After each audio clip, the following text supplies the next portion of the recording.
I'm silly. Hello everyone, welcome to the channel. I'm Mainely Mandy, and I did a thing. Or am doing a thing. A thing is happening at some point, somewhere. Possibly now. Sarah, the fat culture critic, issued another one of her fun little prompts. I've done the previous two, one scene for hope and one scene for joy, and I'm pleased today to be doing a third. This is one scene for resistance. And for it, I'm going to talk about a Cinderella adaptation.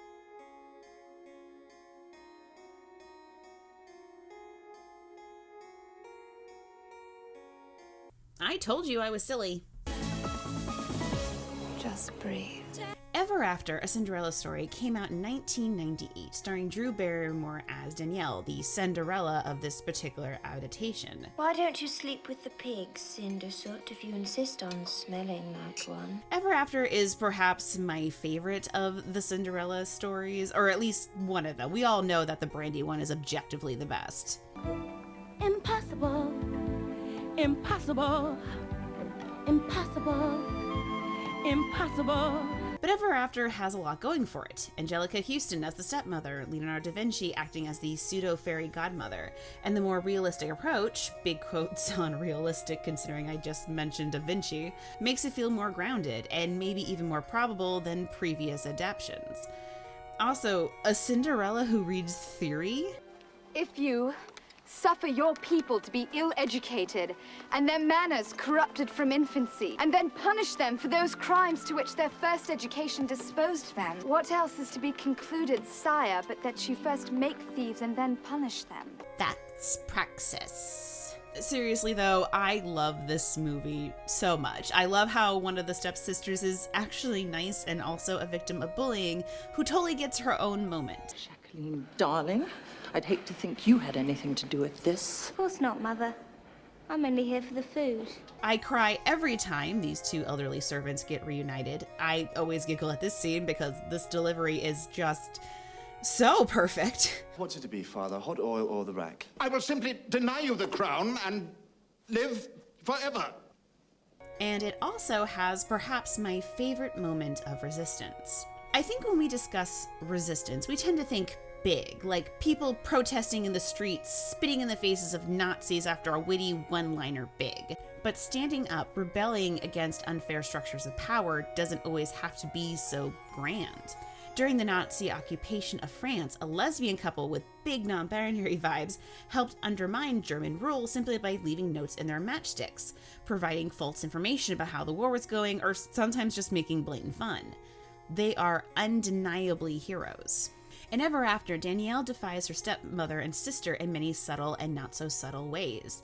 She advocates for her servants and even takes on a secret identity to save them from the Americas. Smart thinking girl, I wouldn't want anyone to deal with this. She tells the Baroness to basically f*** off when she's hungover. What about our breakfast? You have two hands. Make it yourself.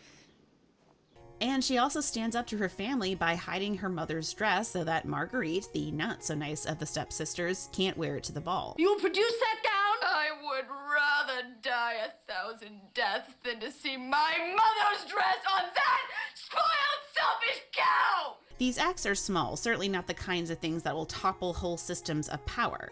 Danielle herself, despite her potentially socialist ideals, does marry into the monarchy. But to say these acts aren't important ignores the impact they have on the people in her ripple effect. For example, Danielle going off to pay her servant's debts, which actually aren't his debts by the way, they are actually the Baroness's, saving him from the Americas.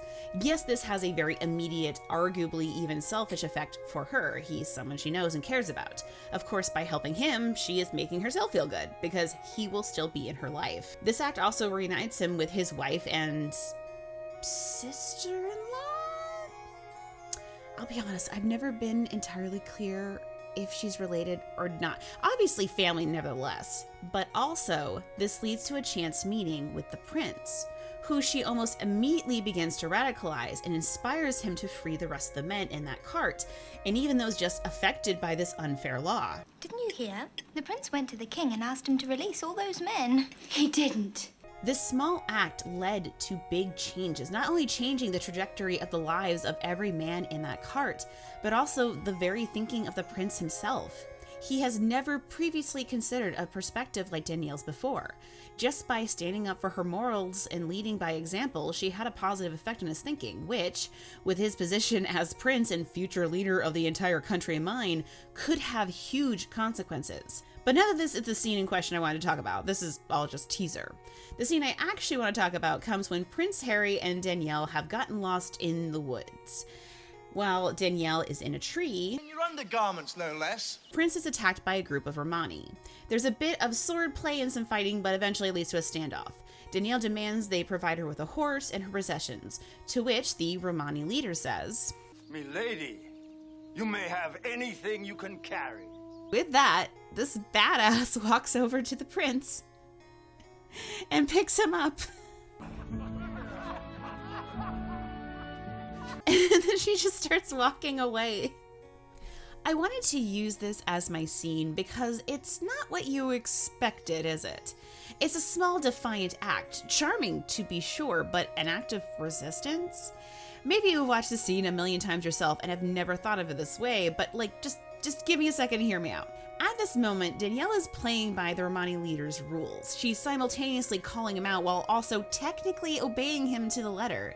She's towing the line and actively daring him to contradict himself. The reaction of everyone here is just to laugh because it's a good one, right? Like, that's fucking genius. Give this woman all the medals.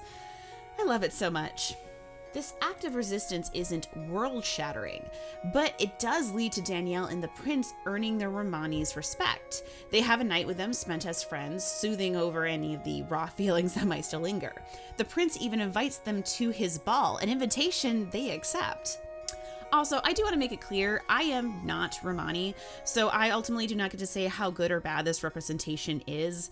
I will say that the group we meet in the movie are all presented as bandits who spend their time largely stealing, which isn't great. And they very much use the G word with a hard G as opposed to Romani, which I have elected to use myself in this video. Like, the movie does ultimately frame them as good people with a good sense of humor and appreciation for cutesy moments. But again, I can't say for certain how Romani people feel about this movie and this portrayal. I did look around a little bit and I just didn't really find anything definitive, so I apologize for that. And I just want to be really careful here not to accidentally minimize any potential harm just because I have some warm fuzzies for this movie. Anyway, the scene for resistance really sticks out for me because I think it really demonstrates, number one, the ways that even a small act, in this case picking up your Prince himbo, can have effects you may not be able to predict, like getting to party with these dudes. And number two, that sometimes in the face of hardships, we have to just go ahead and do something a bit silly. Because, well, I mean, fascism is silly. Ignoring climate change is silly. The fact that some people truly will look at another person's skin color and make a lot of assumptions about who that person is might be one of the most ridiculous things in existence. In the face of seemingly insurmountable odds and viewpoints that are often steeped in misinformation, why not point out the silliness? Why not have a little fun in needling the ones that put you in that position? Basically, what I want to demonstrate with this scene is that capital R resistance doesn't have to be all stoic Soviet-style posters where workers' steely gaze is fixed upon the horizon. Resistance doesn't have to just be Molotov cocktails thrown at police stations. Although, yes, please, more of that, thank you. We don't have to deny ourselves pleasure or a good laugh while standing up against oppressive and harmful systems. You think you can take one of my family's horses because you're the prince and feeling sad? Screw you! Apple to the forehead, you ruling class worm! You're telling me I can take anything I can carry? Well, I'm taking home a man. My mother will be so proud. There have been many times in the history of resistance in which the tactics adopted by those fighting the powerful were less about making a serious point and more about just getting people's attention. Here in Portland, Maine, there was a group that was raising money during one of Trump's visits to the state that did so by selling pies you could smash into the face of a Donald Trump impersonator. Objectively fun and silly. 10 out of 10 would recommend. Sometimes trying to point out the immaturity or silliness of an act of resistance just makes detractors look even sillier. Like, yeah, it's kind of silly to tell someone to suck your girl dick, but also there's a serious reason it's being said, and maybe you should care more about that than this random statement spoken from a person in a position of less power than you. And those acts can inspire, can help people feel safe enough to be defiant in their own ways or challenge the assumptions they've had. By just occasionally giving away food that's going to expire at your place of work, or telling the prince that caring about peasants is good actually, you could inspire others. You will never know the full impact of your beautiful and wild life, and that's honestly a good reason to keep doing it. The revolution can be here every day, comrades, and every day we can make it silly and weird. That's what I plan to do anyway. See you all next time. Hey everyone, thanks so much for watching this very short video. I hope you enjoyed it. Thank you to Sarah for issuing this little prompt yet again. I've been really enjoying doing these, and yeah, this works nicely as a video for this month since it's looking like the Is Polyamory Queer video is gonna take a little bit longer than I was hoping, but it's okay. It's gonna be a great video. You're all gonna like it. It'll be out next month sometime. Get excited. By the way, patron supporters over on patreon.com/mainlymandy actually have access to one of the video submissions. I uploaded it as a little bonus just to get you through to next month and make you all feel like you're you know, I'm earning your money that you were so nice to give me.